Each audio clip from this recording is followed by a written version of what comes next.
So, like I was saying in the other video, every family has a watcher. Most of these people are entities. Understand?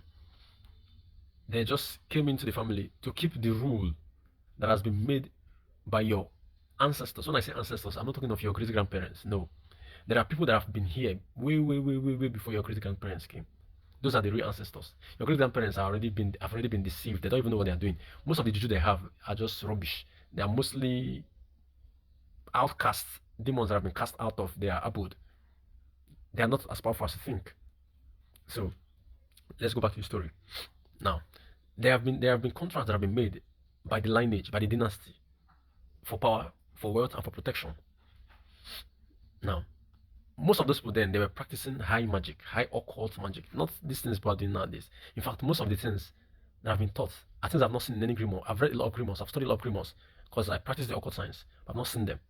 So now, when they sign those contracts with those entities can live because prior to this generation or prior to the church age, all those other ones that came, maybe your great grandparents before colonization or during colonization, they were still working with some of those entities, whether knowingly or unknowingly, because they did not go to church.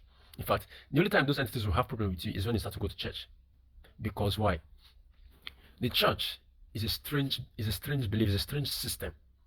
Because all of them are systems. It is another form of witchcraft that does not align with the already placed witchcraft in the family line. And so the deities in the family line, the spirits, the watchers, and the gods will start fighting against whoever is bringing that strange god. Even in your Bible, it is written that you should not worship a god that your fathers did not worship, because it is a curse, and every curse has consequences and repercussions. You understand? So when you start going to church, you're introducing a new system of witchcraft into your family, which was not there. And the predominant ones, the predominant deities, entities, and gods will begin to fight against you. Because why? You're encroaching on their territory with a strange god. If you read the Bible, you can see that every time people brought strange God into their land, there was calamity. Their own God allowed them to be killed. That is what actually happens in real life. When you bring a strange entity, strange system of witchcraft into your family line, the ones already there will leave you. Like they'll leave you and strange things will start happening to you. The reason why they're leaving you is because those ones you brought in are shielding them away from you and they cannot protect you. Meanwhile, the ones you brought in do not have the legal right to protect you. It is the ones in your family that have the legal right to protect you. You understand? Because they have been sworn to protect you. Those ones are not sworn to protect you, the ones you brought in. You're just worshiping them. That's why you see many people there, a lot of people that go to church and they are not, in fact, they cannot even live a decent life. They struggle all the way through witchcraft, poverty, stagnation, a lot of things. They have to pray too much. Imagine you pray so much yet get so little result. It is as a result of the fact that these entities are not dominated in your environment.